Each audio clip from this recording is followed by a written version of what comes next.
All right, James, welcome to Creator Support. Tell us about what you make and what your problem is.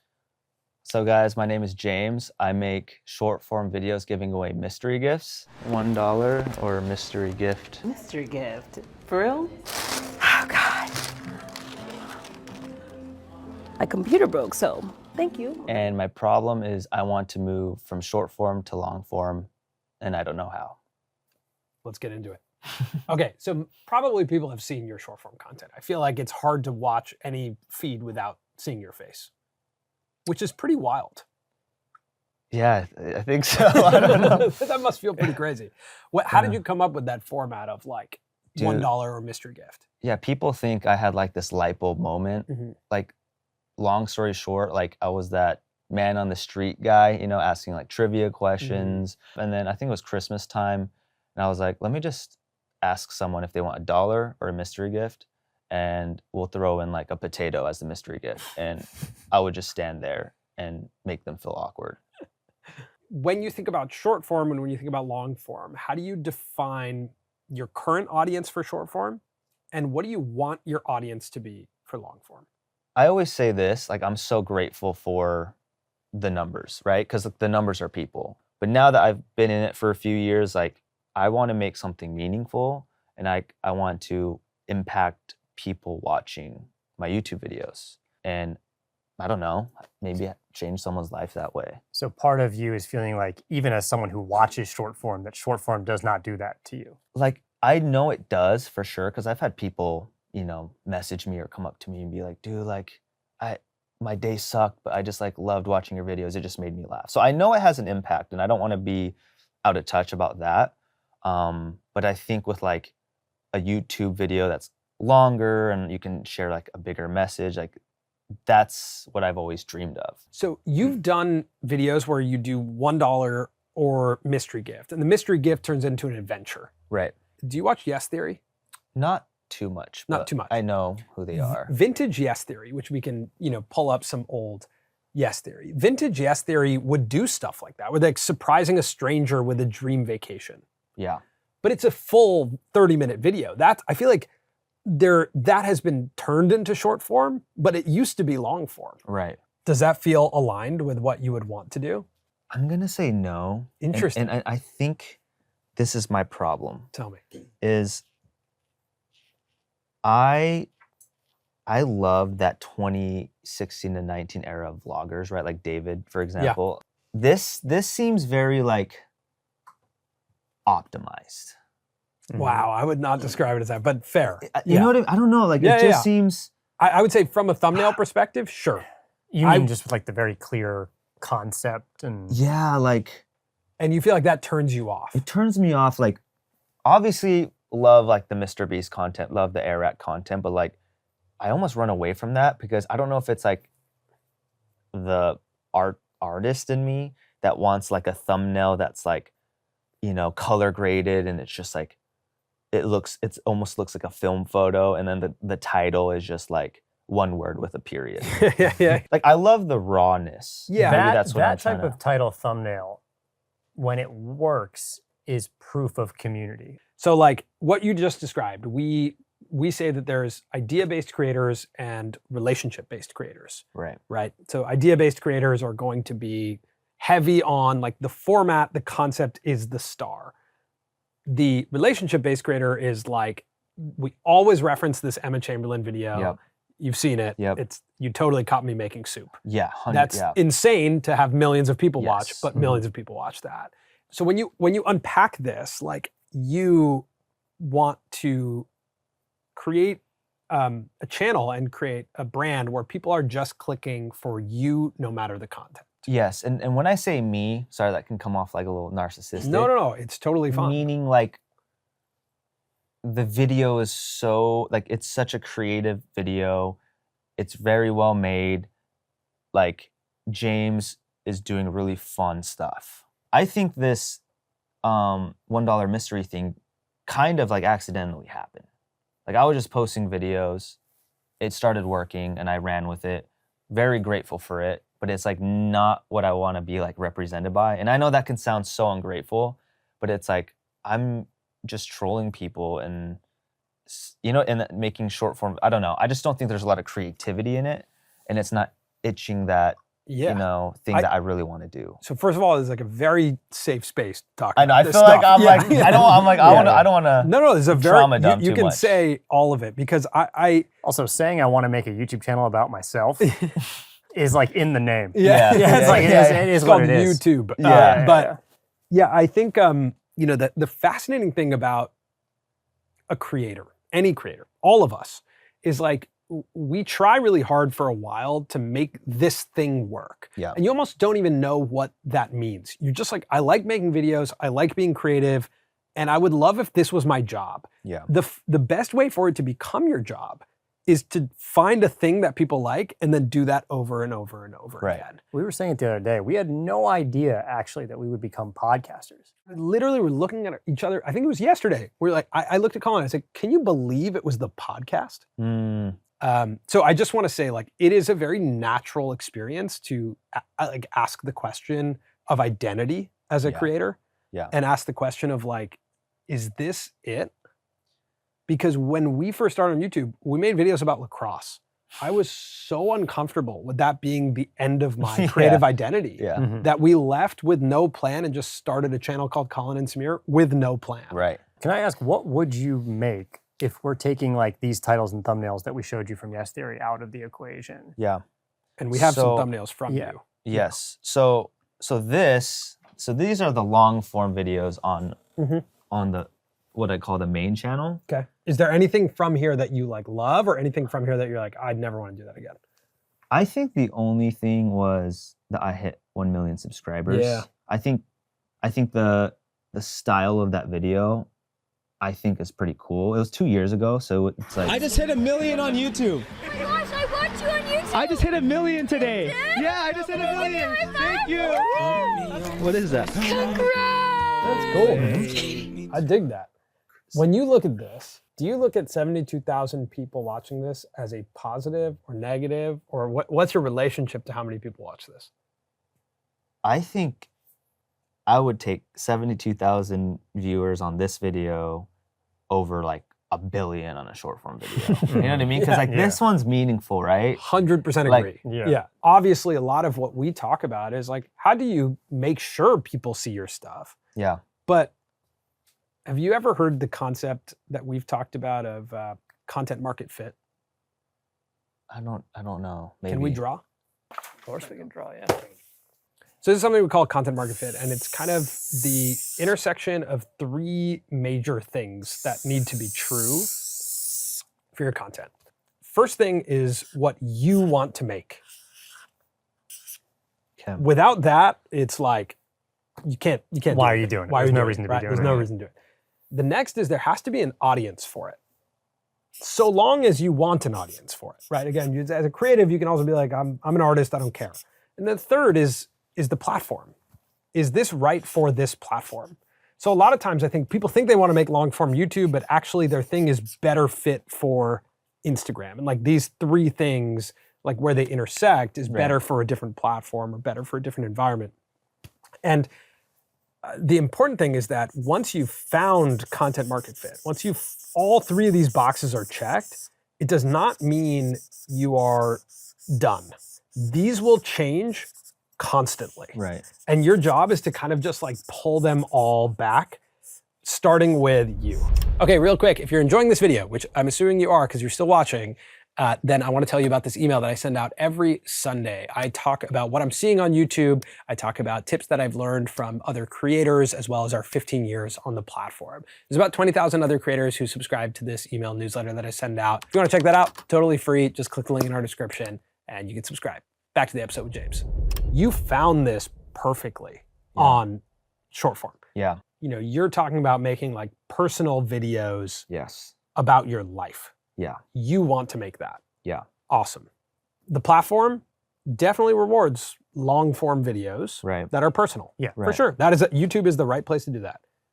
Is there an audience for it? I don't know the answer to that question. Yeah. Do you want to position things in a way where you can attract brand new audience where you can fit into the recommendations algorithm of YouTube. Yeah. Or if you don't want to care about that at all, then you're sticking with like, this is what I want to do, this is what I want to make. Yeah. Maybe this happens every once in a while. And this will happen over time and every once in a while. And then once this happens, this will happen Yeah. naturally because.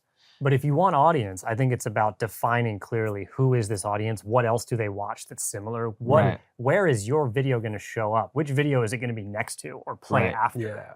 So this is a perfect segue, and I wanted to ask you guys about like this new long form video I'm trying to work Yeah. on. I don't know if you. No, let's I do don't it. want to cut to it, but Let's cut to I it. love that. Yeah.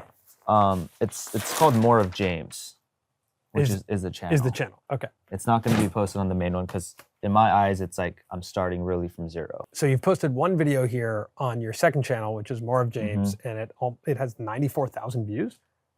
That's Do you pretty know? Do you know why that has 94,000 views? No, tell me. So I have a More of James Instagram, Okay. which that also is fresh, and I made a short form version of this, and it got 9.4 million views, and it had a call to action to go watch the full video. Whoa, that's a Yes. big Sheesh. conversion there. This had 500 views before that blow up. Can we watch it?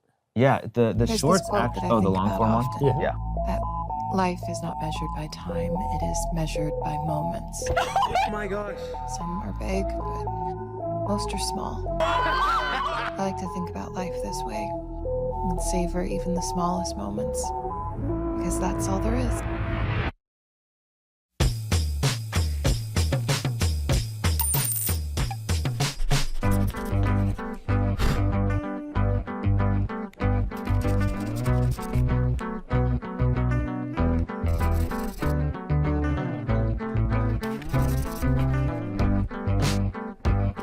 This is awesome. Just out of curiosity, why have you not made another one of these in 5 months? So let's be real, like this is something I can't be doing every week. Sure. And so kind of what you guys talked about, like finding that engine format, Mm-hmm. I would love to be posting twice a month. Like weekly would be cool, but that's what I'm trying to figure out. Like I know I have to kind of play the game with like titles and thumbnails and concepts, but I also still want to make something that's like very authentic to me.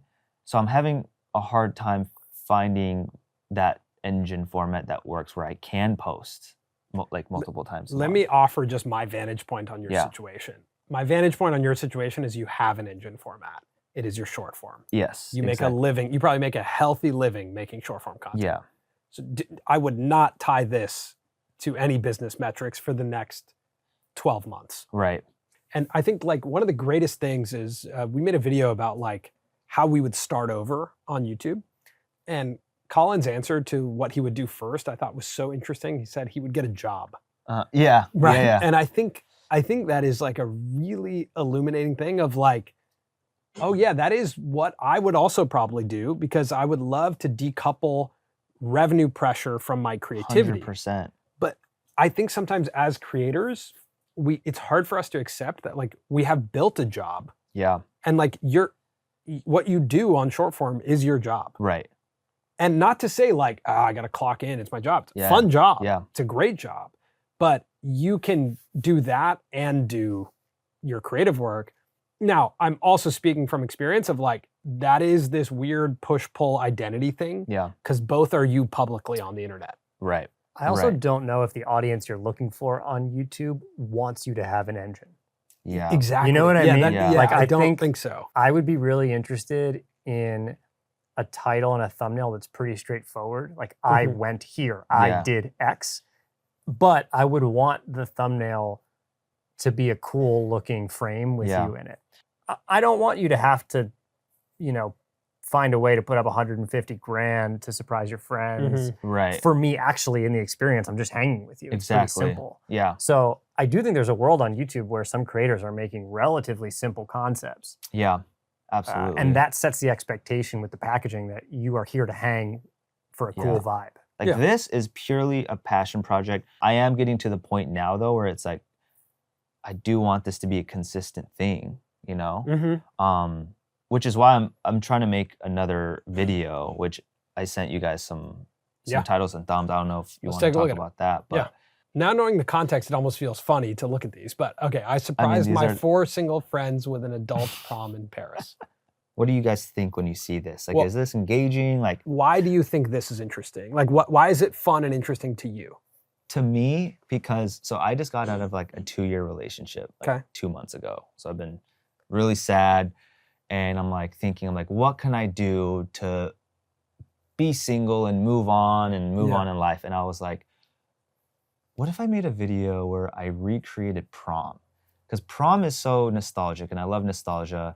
I went to like 4 of my single friends, my guy friends. I'm like, hey guys, you guys want to recreate prom? And they're like, oh, that sounds fun. Because we always love doing like Yeah. silly things like that. But I'm like, but let's go to Paris. That's the kicker. And so for me, it's just, I'm excited about it. My friends are excited about it. That just sounds like a fun memory to make with friends. From a titling convention perspective, first of all, I'm like immediately allergic to this after what you just told me, right? Like I don't even want to see mock-ups at this point because I kind of want like a real life image Yeah. of what's happening Yes. because it should be so surreal as you describe it that the frame should be interesting. Yes. The other part is from a title convention, I think the honesty of I recreated prom to get over my breakup is much more interesting because that's like, A lot more that's risk you. there. Right. Yeah, like, What if she sees it? My ex. That would be. are you asking me? Yeah. Or Yeah, that's the risk What if that's she sees interesting. it? Yeah, Like, what do you she's mean? gonna see it anyway. She's probably I going to can't see think this. about her, right? Like, she's in the past. I don't want her. I'm just kidding. No, I think like I threw myself a prom to get over a girl or like to get over my breakup. Now we're moving in the Yeah. direction of like this Because your channel single is- friends, the reality is they don't matter. Yeah. Right. Right. And Paris doesn't matter. Right. Yeah. Paris is something you find out in the video. Right. Right. Paris is a surprise. I think Right. we just need to play into like the deep emotion of like, I think if you're going to go in this direction, it has to be vulnerability, risk, honesty, not Mhm. manufactured, but just like you just told us an honest story of like, I was like, how do I get over this breakup? Right. That's the story you're telling here. I forget who I learned this from, but there was another really great storytelling lesson I learned from Jurassic Park. Mm-hmm. And it was about how like every great story is invisible, is actually like the invisible part of the story. So Jurassic Park is like, yeah, okay, someone recreated dinosaurs and they took over an island and Right. these humans need to survive it. But the real story is about the guy who realizes by the end that he wants to become a father. And so I Wow. think thinking about in your surreal world where anything is possible, do people actually care about that on Mhm. YouTube of flying someone to Paris for prom? We see stuff like that all the Right. time. All the time. Yeah. You know, what we Yeah. don't see is like the actual transformation happening within you. Right. Mhm. Wow. That's interesting. That's so cool. Okay, I bring up Subway Takes just from a thumbnail perspective because like that's a real frame from the episode. So I think we got into this habit as creators of compositing a thumbnail to be interesting, but to Mm. not actually be representative of what's happening in an actual frame of the video. But if Right. you work the other way and go, the video is going to be so engaging that a frame of the video is going to be the visual of it. Right. Right. So just thinking about like, okay, do I have to say Paris or is the shot, at the Eiffel Tower Right. of like me and a girl? So I'm not sure I would even go in this hyper designed Right. direction of like, Right. I don't think I'd click on that. Right. I think I would click on one that's like, Me with like 3 girls. yeah, Because or the- even like you sad in a suit in Paris. Yeah, like You know holding what I like mean? one rose. Yeah, just like, being like, yeah. Yeah. And there's no girl. I would try and see what this is. I think it depends on the experience. What's the like True. if there was Yeah, actually if there's actually a that girl there. moment. Yeah. And this is not typical YouTube advice, but it's because I think you're trying to make something that's not typical YouTube. It's like, go have the experience. Yeah. Yeah. You can make any of these thumbnails at any point in time, Right. but go have the experience Right. because you're not building title thumbnail first. That's totally right. fine. Right.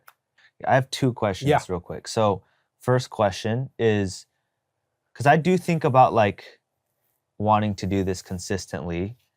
And I you guys talked a lot about like creating a show, Mhm. right? Like Mhm. whether let's say that like hypothetically it's 2 videos a month, 1 video a month, 1 video every 3 months. Like how do I create that show of things that maybe aren't I as think you are putting way too much pressure on this. I truly believe. I think you have to have some goals because otherwise you're just not going to make it. Yeah. But like that's way too much pressure. Like, Yeah. you've made one. Yeah. I think we've lost this this concept that like creativity takes shape and takes time. Yeah. Like it finds its way. I sent Colin this quote last night that I think is so good. It was like, sometimes I see it and then I paint it, and sometimes I paint it and then I see it. And I think that's such a good quote. And this to me is one of those like, paint it and then see it. Yeah. Yeah. You know, like absolutely. just make it and in a year come back and be like, guys, I found it. Yeah. This is the thing I want to do. Okay, this is another question. Sorry for all the questions, but it's all over the place. But like, show's called Creator Sport. Like, create character development in a YouTube video like this with friends, right? So like for this Paris video, 4 couples, 8 people. It's a lot of people. For example, Love Island, right? It's like, how many plots are there? Like 10? Because it cuts to each couple. And so part of me is like, do I do that? I'm like, no, but it's a YouTube video. Like, no, you are, and the that's never going to storyteller. come back again. You would just be doing that for that video. Right. Yeah. Right. You have to remember, you are the storyteller. So like, yeah. YouTube is very different from unscripted reality, and this type of YouTube that you're talking about is very different from unscripted reality. You are taking us through an experience through your eyes. Right. So it's not even like in unscripted reality dating show, the editors and the camera are telling us how to feel about this interaction that's happening. Yeah. In YouTube, you are telling us how to feel about it, whether through your words, through your edit, through the music, like, and we are connected to you, James. Right. So I would just say, like Colin's saying, like your relationship with everything is the foundation. No, that's great. Yeah. This has been so helpful. Yeah. I think some of this, and again, because I'm saying this to you because it's always been helpful for people to say it to us, but like in this career that we're in, we over-index on strategy. Yeah. Because I think the only way to understand your value as a creative individual in today's world, or the thing that we've been taught, is through numbers. Yeah. Views and money. There's an amazing framework that our friend Tim Ferriss gave us on our show. And he was talking about podcasting, but it applies to everything, every creative act. He said, if you want to have a long career in podcasting, you have to look at the 2 rewards of making a podcast. The first reward is having the conversation. Mm-hmm. If you actually deem that a reward, so like when we all finish right now, we press off on all these cameras and on the mixer, like, did I have fun doing this? Right. Is this in and of itself a reward? Right. My answer is yes, which is why we're doing this channel. Then we can have a long career doing this. The second reward of podcasting is the outcome of the conversation. Did it reach a lot of people? Did it make money? Did it create new opportunity for me? Right. That reward is really up and down. The nature of our business is that will come and that will go. But the first reward you can control. Yeah. And the first reward has to be true. So when you look at these videos in a year, you have to still believe that the process of making these videos is a reward. Right. Does that make sense? Yeah, no, I love that. Yeah, I would almost think about all your episodes moving forward within this framework. And it doesn't need to be the title, but I did X for internal reward Y. I like that. You know what I mean? Like I tried to do something that can be surprising your friends. It can be anything. Okay. For some sort of internal desire. So you always know the why you did this. Like if you check off that. Yeah. Right? That like every one of my concepts needs a why I did it. I like that. Yeah, something as simple as like, I went to Texas to fulfill a childhood dream. Right. I mean, it's a bad example, but just like... Or to like finally clear my head. Right. Wow. To get over my breakup. Yeah. Every episode is just... Check it out. Yeah. No, this has been so helpful. Oh, good, man. I was so excited to do this too. I've been That's watching awesome. you guys for a while, so it's really special. Well, I'm excited to watch, man. Yeah. Thank you for coming on Creator Support. Thank you guys for having me. I Yeah, learned so appreciate it. much. You guys are so smart. Where did you guys get all this wisdom from? It's crazy. We're just old. Talking That's all. being old and talking to other people. We're just old. We're just old, and we failed a lot. Yeah, that's what I would say. It's awesome. But thanks so much for watching Creator Support. If you like this session with James, then you'll probably like this session right here with our friend Tom, workshopping his short form to long form problem. Subscribe if you like the show.